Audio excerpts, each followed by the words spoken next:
Hi everyone, thank you for joining. Today it's part 2 and we're looking at what a balanced diet is. And what we're going to do is break it down into how Chinese medicine views food, like what are the terms that we use to characterize food, because it's very different from Western medicine and what we know from mainstream media. Now I know you're all familiar with these terms. I've tried all these diets and beyond, and sometimes it works, sometimes parts of it work. You don't really know. It's too simplistic actually to view things like that. So what we're going to do is reframe the way we see food, and I just want you to forget all the terms that are on the screen right now. We're going to approach food from an energetic perspective. So that means we'll be looking at the yin and yang of foods. We're going to look at the temperature, which means what foods are heating, what foods are cooling, and also the moisture, so to speak. So we're looking at the dryness and the dampness of foods. And I'm going to explain each one of these terms in specific in a couple of slides. And through these, we achieve balance, but remember that for every person, balance is different. If you remember from the last presentation, we looked at the yin and yang, and I had a chart showing the whole range from the excess yin to the excess yang, showing the different foods and cooking methods. And I'd ask you to revisit it if you don't remember it, but right now, what we're focusing on is just to look at what the yin and yang energies represent. And here, the yang is the active, the strong, the rising, the heat. It's like making something happen, okay? And the way I'm explaining it is how it sounds. Now the yin is more introspective, slow, flowing, like go with the flow. It could be more contracting. It's stronger in the winter, whereas the yang is stronger in the summer. And so we learn to move through these throughout the year, but also throughout the day, like day and night. And you will see how it intertwines with food. But now we're going to look at the next 4 terms, which are really big, key players in this program.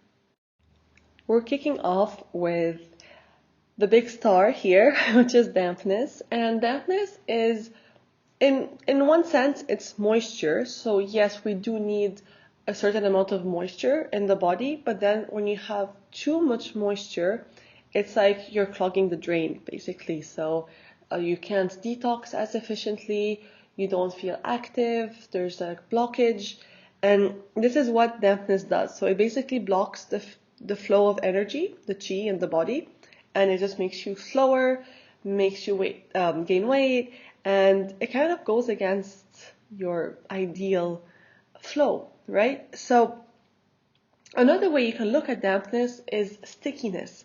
And I like this more because basically when something is so damp, it's hard to remove, it's hard to wash. And you will know this based on your dishes. So you will know what foods are really annoying to clean after cooking, and those are the damp ones. So it's anything that is fried or really fatty, or also very sweet and sticky.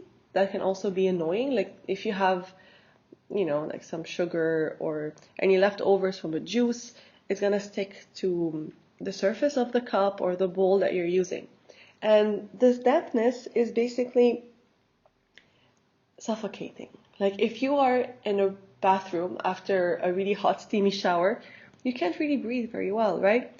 And you will feel sluggish if this is your constant chronic state. Now, the damp foods that we want to look at are, and it seems like a short list, but we're all, on a global collective scale, quite guilty of consuming them in large amounts. We have overly sweet fruits, and that includes juices. We have majority of desserts, with very few exceptions.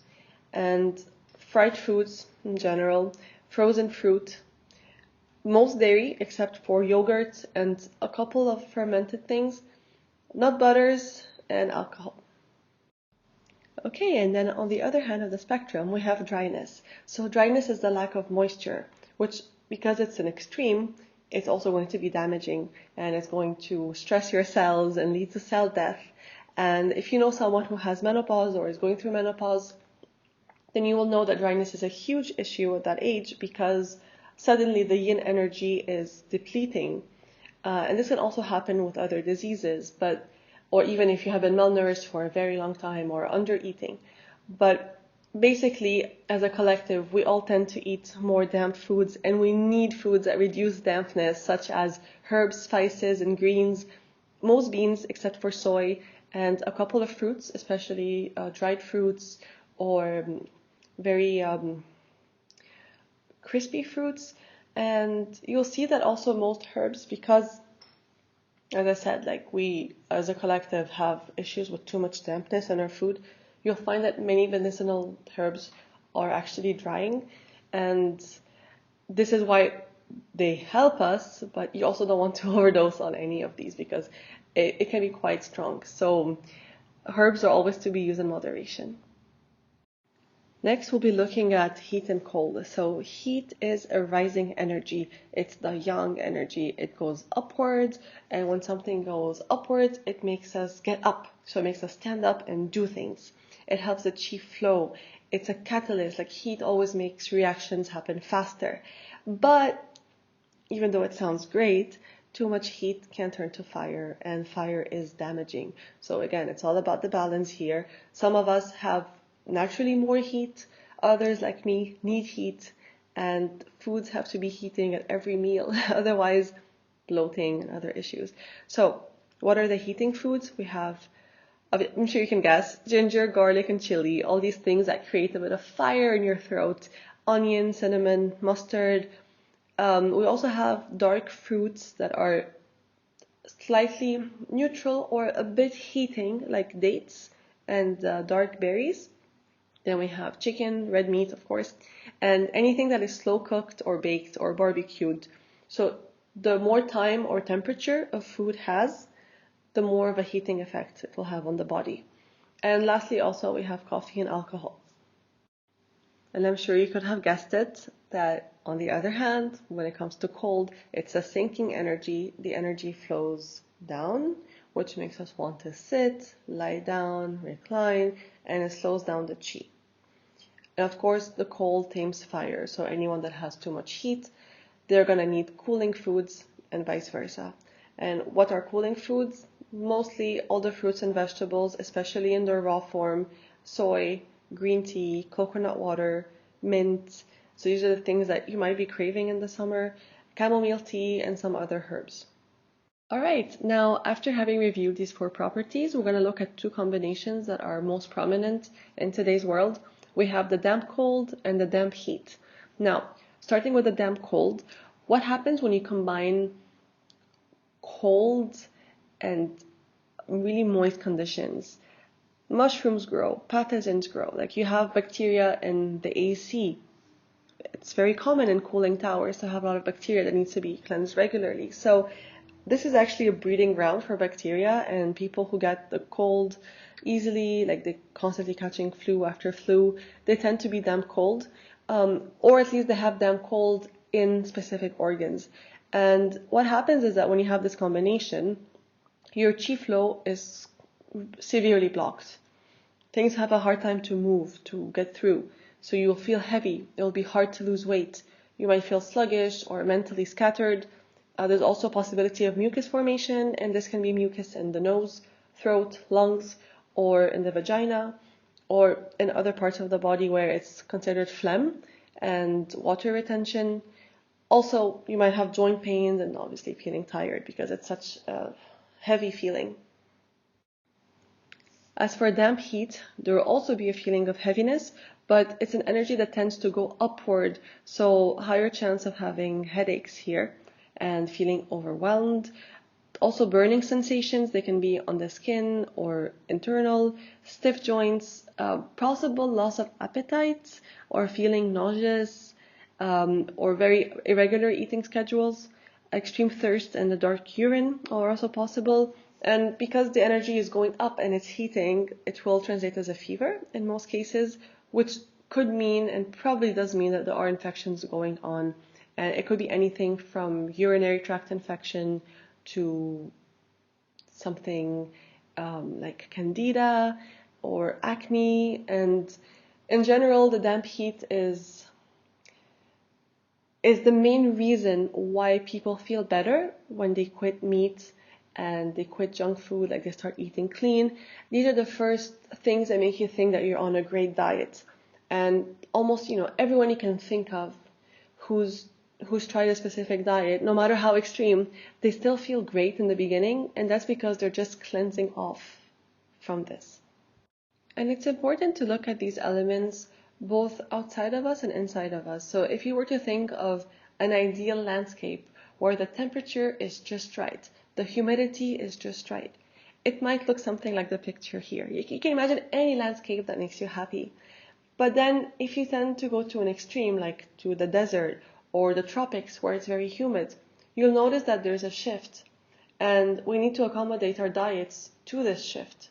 But first and foremost, before we adapt to what's around us, we need to adapt to our constitution. And this will be a very important presentation in a couple of weeks where I'll go in depth on each different type and how to correct those imbalances. So after having reframed all the terms, I hope you can view this picture with a fresh perspective and think of it in terms of damp, cold, heating, or drying. So take a few moments here. Let's take them one by one. We have the big fresh kale leaves. They're quite neutral in drying.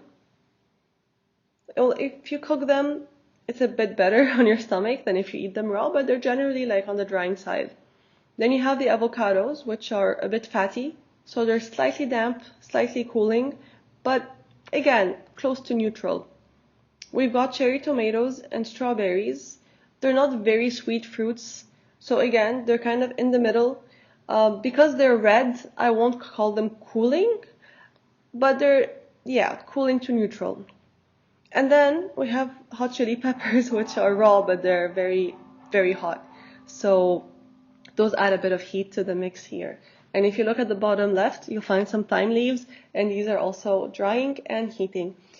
So if you mix all these things together, it might not taste amazing, but you would have what you can consider a balanced salad to some extent, but it might not suit everyone, and it definitely won't be a main dish. It's going to be a side thing.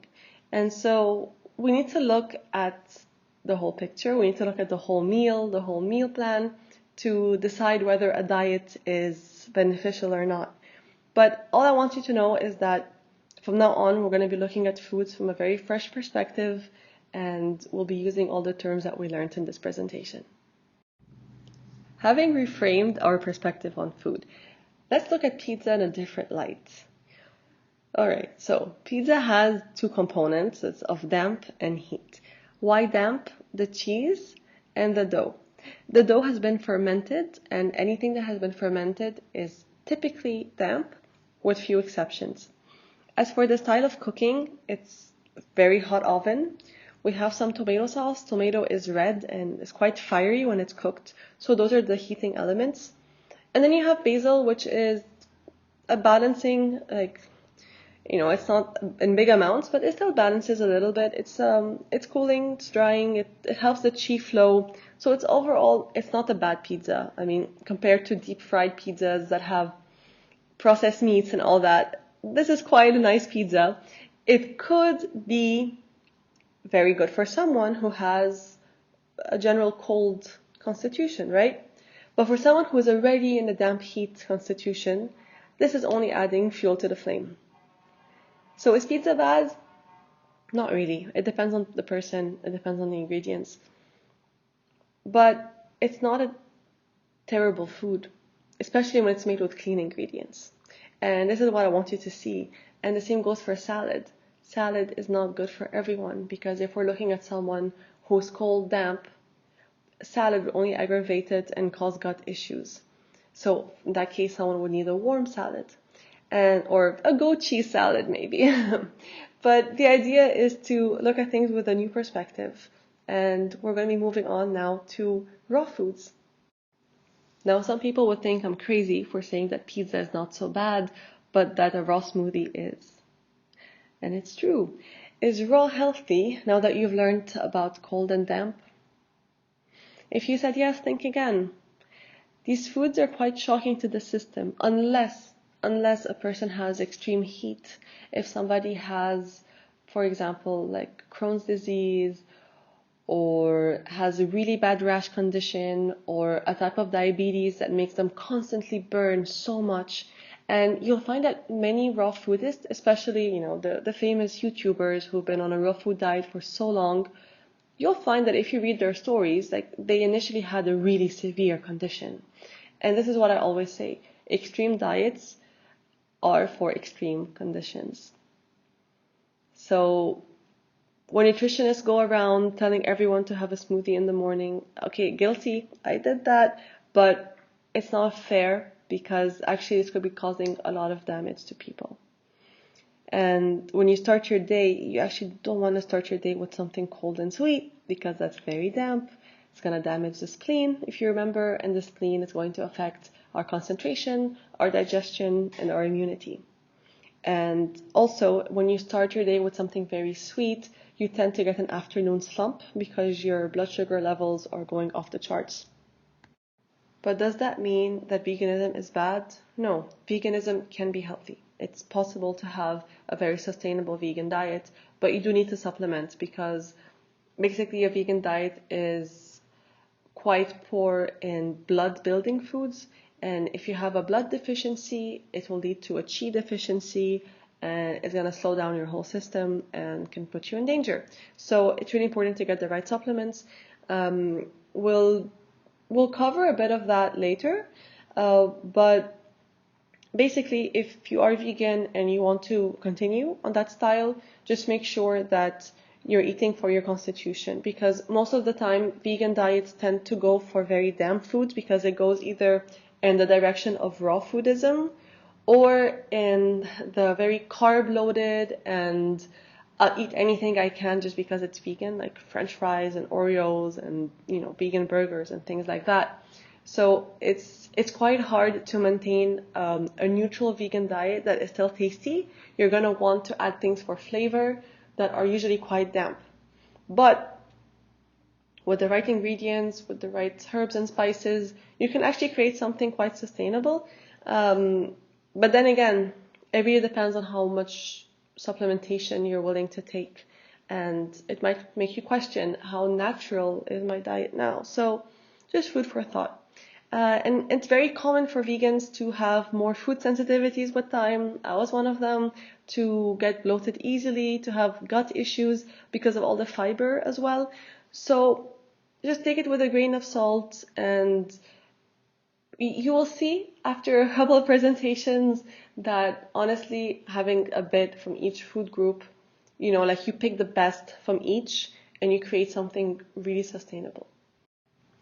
As for meats, they are extremely nutritious, especially when they come from farms where animals have been eating real food and have been exposed to a natural environment where they can move freely. That's something I really stand strong for. But of course, many meats, when they're processed, and they basically lost all their vital energy. But let's stick to the healthy meats. Thank God they're still available. Just know that they are a bit damp, especially when they have more fat. So lean meats are fine, especially in small amounts. You can get by with that every day. But the more fat that's in it, the harder it is for your body to process it. And, of course, anyone who's on a carnivore or a keto diet, it's very easy to consume a lot of these things. And so it will create damage at some point, especially on the spleen and the liver. So as I said, small amounts are fine, but the more you depend on it, you gotta be really careful of balancing damp and drying foods. We also tend to cook meats at high heat, and that adds heat to the system. So anyone with a damp heat condition will feel pretty bad over time. And once they cut out the meat, they might feel amazing. But again, it's not about taking the meat out forever. It's about the kind of meats that you're introducing and the amounts. And of course, that being said, if someone has a cold constitution, meat can actually save their life. So not everything is black or white. It's all about the right fit. Now, this is my favorite part of the presentation because it adds so much more nuance to what we've talked about. Like, we have classified things based on their heating or drying properties or their cold and damp, but it's amazing how cooking can actually transform one ingredient completely. So you don't have to vilify a certain food. So if something is growing in nature, if it's available to us in its natural form, it is not inherently evil. It can serve a purpose or several purposes depending on how we transform it. So the extraction, the processing, and the cooking style really make a difference. Let's take, for example, carrot. If you take carrot juice, it's cold and damp if you have a lot of it, because the spleen doesn't like to receive too much liquid at once.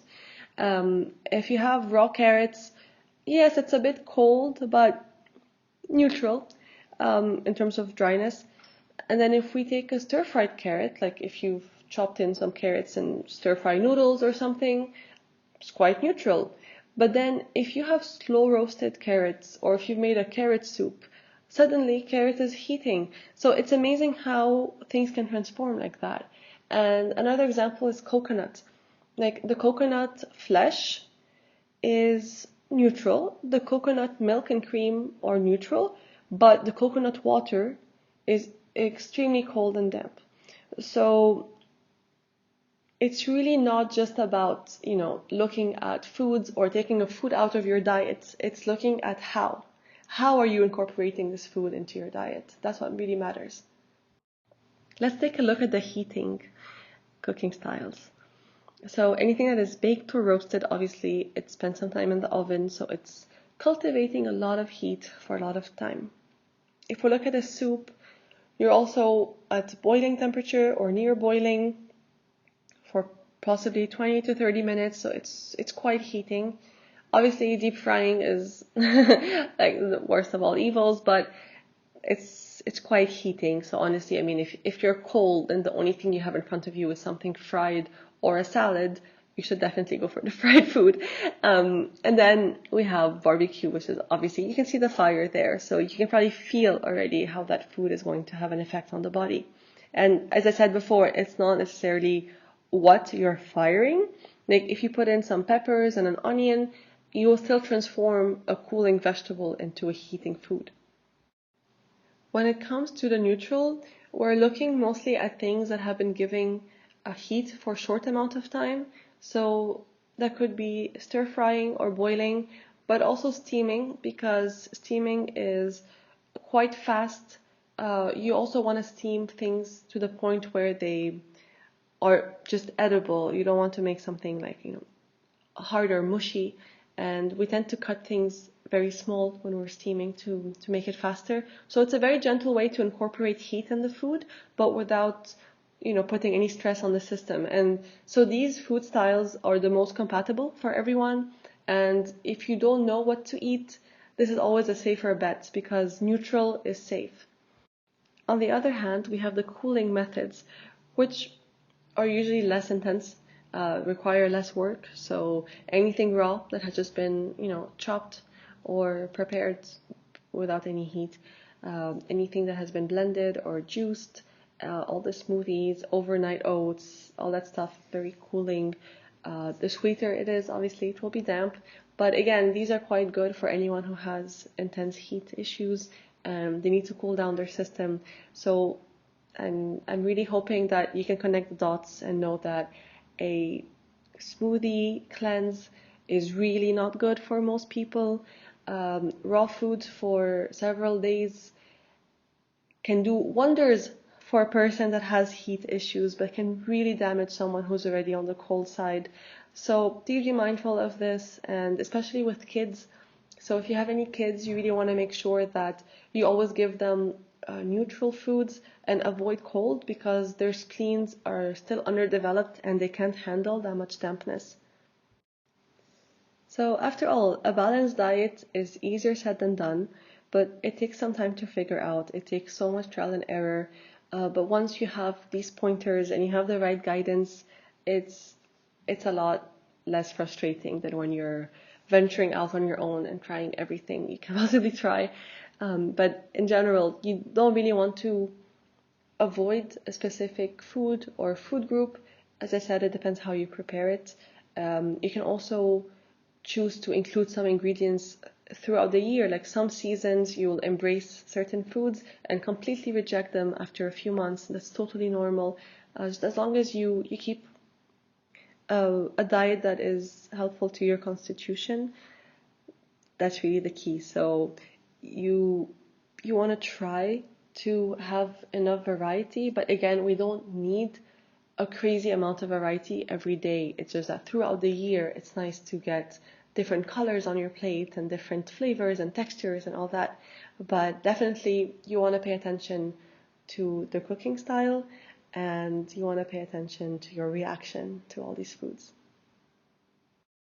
And that's it for today. So for those of you who are in the coaching program, my homework for you is to go to your kitchen and make a list of at least 2 to 3 items for each characteristic. So I want you to find items that are dry, damp, hot, and cold. And the next video is going to be about what foods to avoid, which ones are problematic, what are the myths around food, and this one will be only for those who are in my program. So thank you so much for those who have been listening so far, and if you want to join the program, send me a message. Thank you and have a good day.